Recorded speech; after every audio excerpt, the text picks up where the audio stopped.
اعوذ بالله من الشیطان الرجیم بسم الله الرحمن الرحیم. ګران زده کوونکو، نن غواړم د توان لرونکو عددونو قوانین در وپېژنم. په یاد ولرئ چې دغه قوانین په کتاب کې په دریو عنوانونو کې ځای پر ځای شوي دي. دا چې ټوله یوه موضوع ده، نو غواړم په یوه ویډیو کې درې واړه عنوانونه تاسو ته در وړاندې کړم.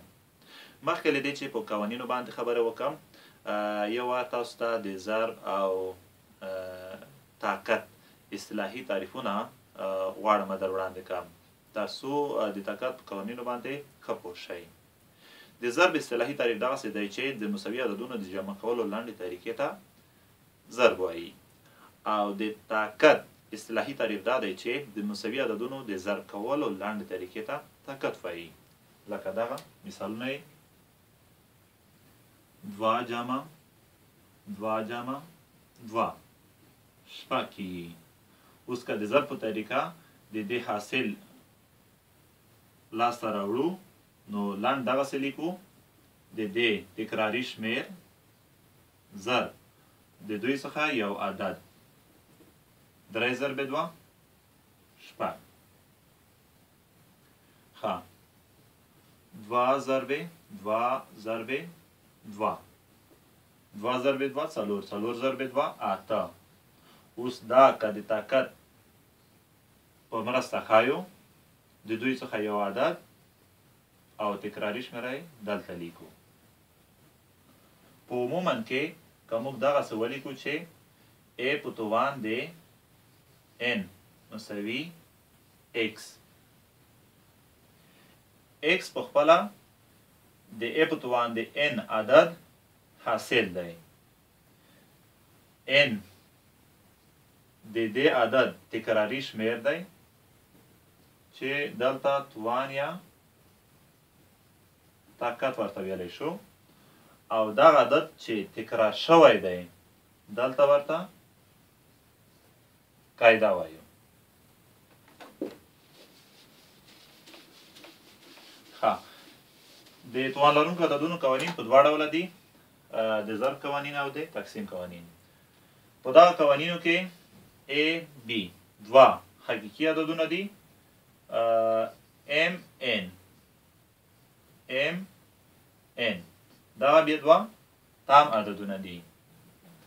په یاد ولرئ چې دا m n دوه حقیقي عددونه هم کیدلی شي. د دې څخه مقصد دا دی چې لکه څنګه حقیقي عددونه په دوه ډوله وو، نسبتي او غیر نسبتي، هغه الجبري حقیقي عددونه. نو دلته مقصد له دې څخه دا دی چې کیدلی شي د یو عدد توان نسبتي وي او کیدلی شي د یو عدد توان غیر نسبتي وي. ښه، نو د ضرب په لومړی قانون کې دغسې وایو چې که قاعدې مساوي وي، د قاعدو څخه یوه قاعده توانونه به یې جمع کوو. دوهم قانون: که یو عدد یو توان ولري، بیا کل توان ولري، دغسې لیکلی شو چې قاعده په خپله او داخلي توان یې د خارجي توان یا د کل توان سره ضرب کړو. دریم د ضرب قانون دغسې دی چې که دوه مختلف حقیقي عددونه د ضرب په حالت کې کل توان ولري، کولی شو د ضرب په حالت کې هر یو ته ځان ځانته توان ولیکو. څلورم د تقسیم قانون دی: که a د m توان لرونکي وي په صورت کې او a په مخرج کې د n توان لرونکي وي، نو په دا حالت کې لکه څنګه چې قاعدې مساوي دي، نو د قاعدو څخه یوه قاعده باندې سو د صورت عدد توان څخه به د مخرج عدد توان تفریق کوو، په شرط د دې چې دغه a خلاف د صفر وي. ځکه که a صفر شي، په صورت او مخرج کې صفر لاسته راځي، نو دا یو مبهم شکل دی، نو ځکه باید a خلاف د صفر وي. پنځم قانون بیا هم د تقسیم دی: که a پر b کل د n توان ولري، کولی شو چې a او b ته ځان ځانته دغه توان ولیکو، په شرط د دې چې دغه b خلاف د صفر وي. ځکه که b صفر شي، عدد تقسیم پر صفر لایتنهي کېږي او لایتنهي د شمېرلو وړ عدد نه دی.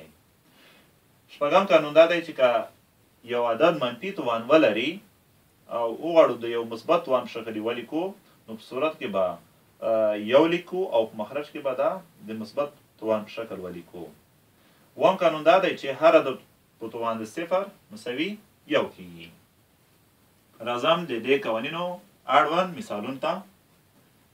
منفي 2 په توان د 3 ضربې منفي 2 په توان د 8.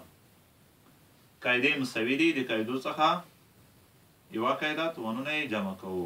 3 جمع 8 منفي 2 په توان د 11. ښه دوهم مثال دی. منفي 4 په توان د 15 کل په توان د 2. د دې مقصد دغسې هم لیکلی شو چې منفي 4 په توان د 15 ضرب منفي 4 په توان د 15. نو دلته د دویم قانون پر اساس موږ لاندې دغسې لیکو چې قاعده په خپله او داخلي توان د خارجي توان سره ضرب کوو.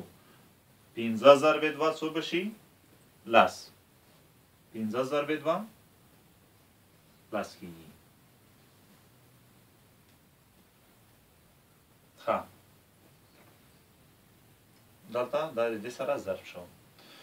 دریم مثال 6 ضرب 15 کل په توان د 3. د دریم قانون پر اساس دغسې لیکلی شو 6 په توان د 3 ضرب 15 په توان د 3. که نور یې هم ساده کوئ 6 ضرب 6 ضرب 6 ضرب 15 ضرب 15 ضرب 15. دا چې هر عدد ترې لاسته راځي هغه تاسې پیدا کړئ. ښه دا 3 مثالونه حل شول.